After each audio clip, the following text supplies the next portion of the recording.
بالله من الشيطان الرجيم. بسم الله الرحمن الرحيم. طاسيم ميم. تلك آيات الكتاب المبين نتلو عليك من نبأ موسى وفرعون بالحق لقوم يؤمنون. إن فرعون علا في الأرض وجعل أهلها شيعا يستضعف طائفة منهم يذبح أبناءهم ويستحيي نساءهم إنه كان من المفسدين. ونريد أن نمن على الذين استضعفوا في الأرض ونجعلهم أئمة ونجعلهم الوارثين ونمكن لهم في الأرض ونري فرعون وهامان وجنودهما منهم ما كانوا يحذرون. وأوحينا إلى أم موسى أن أرضعيه فإذا خفت عليه فألقيه في اليم ولا تخافي ولا تحزني إنا رادوه إليك وجاعلوه من المرسلين. فالتقطه آل فرعون ليكون لهم عدوا وحزنا إن فرعون وهامان وجنودهما كانوا خاطئين. وقالت امرأة فرعون قرة عين لي ولك لا تقتلوه عسى أن ينفعنا أو نتخذه ولدا وهم لا يشعرون. وأصبح فؤاد أم موسى فارغا إن كادت لتبدي به لولا أن ربطنا على قلبها لتكون من المؤمنين. وقالت لأخته قصيه فبصرت به عن جنب وهم لا يشعرون. وحرمنا عليه المراضع من قبل فقالت هل أدلكم على أهل بيت يكفلونه لكم وهم له ناصحون. فرددناه إلى أمه كي تقر عينها ولا تحزن ولتعلم أن وعد الله حق ولكن أكثرهم لا يعلمون. ولما بلغ أشده واستوى آتيناه حكما وعلما وكذلك نجزي المحسنين. ودخل المدينة على حين غفلة من أهلها فوجد فيها رجلين يقتتلان هذا من شيعته وهذا من عدوه فاستغاثه الذي من شيعته على الذي من عدوه فوكزه موسى فقضى عليه قال هذا من عمل الشيطان إنه عدو مضل مبين. قال رب إني ظلمت نفسي فاغفر لي فغفر له إنه هو الغفور الرحيم.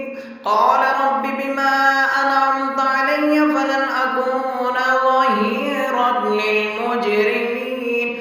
فأصبح في المدينة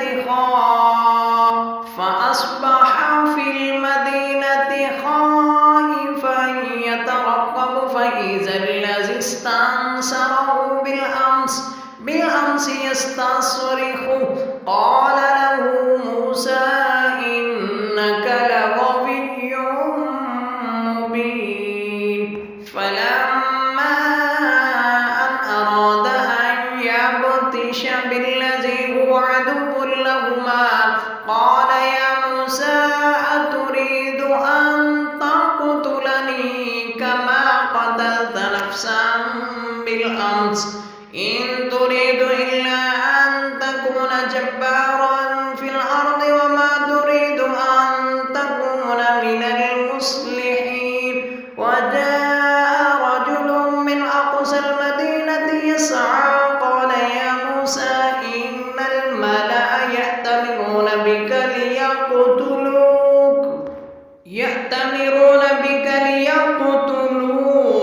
فاخرج إني لك من الناصحين. فخرج منها خائفا يترقب قال رب نجني من القوم الظالمين.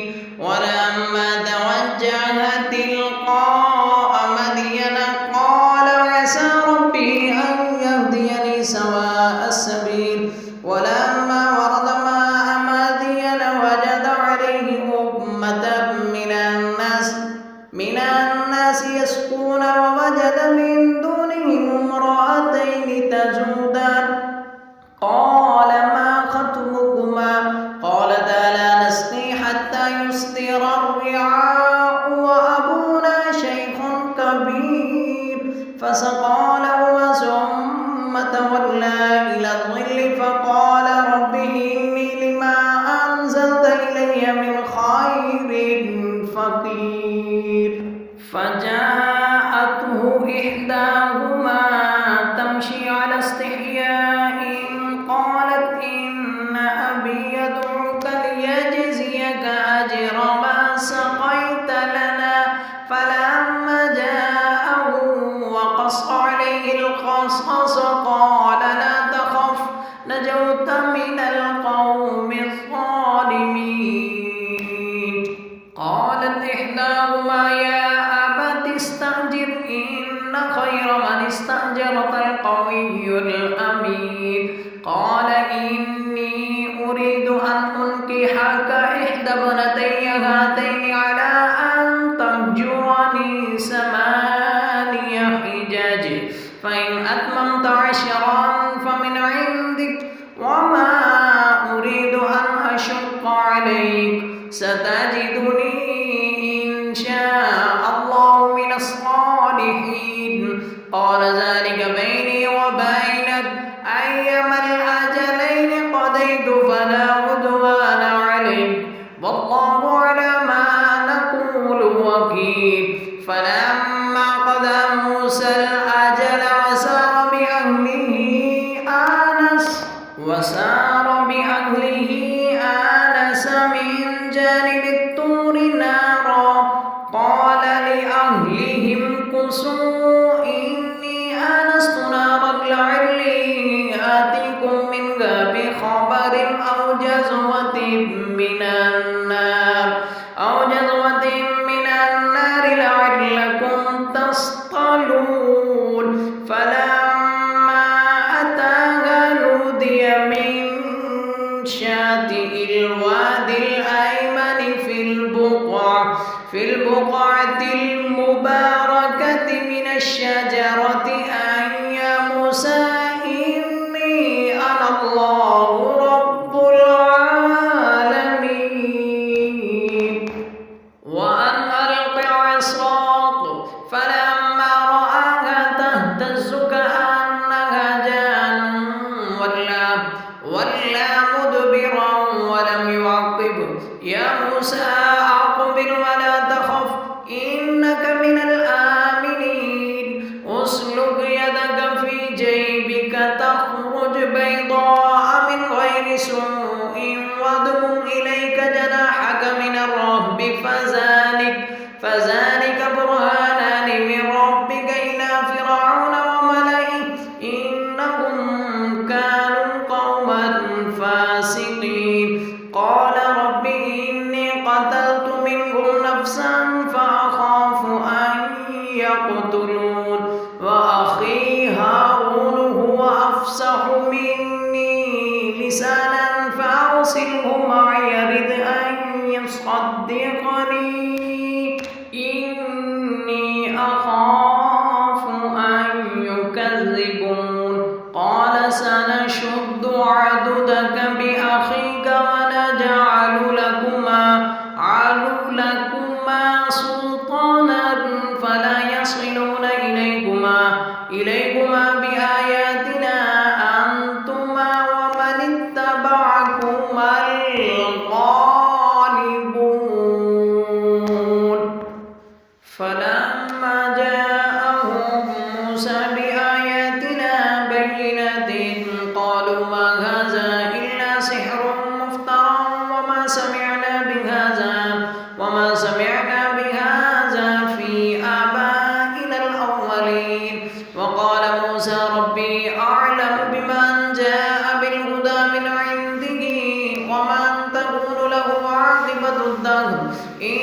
إنه لا يفلح الظالمون.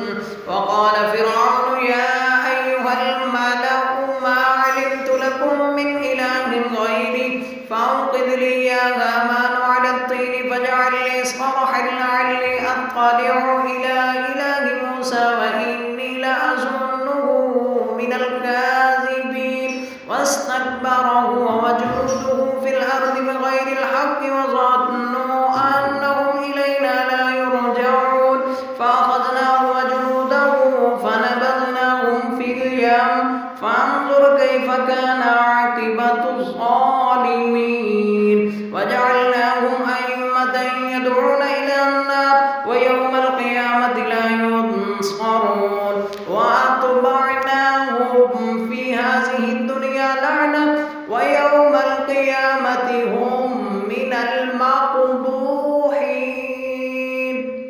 صدق الله.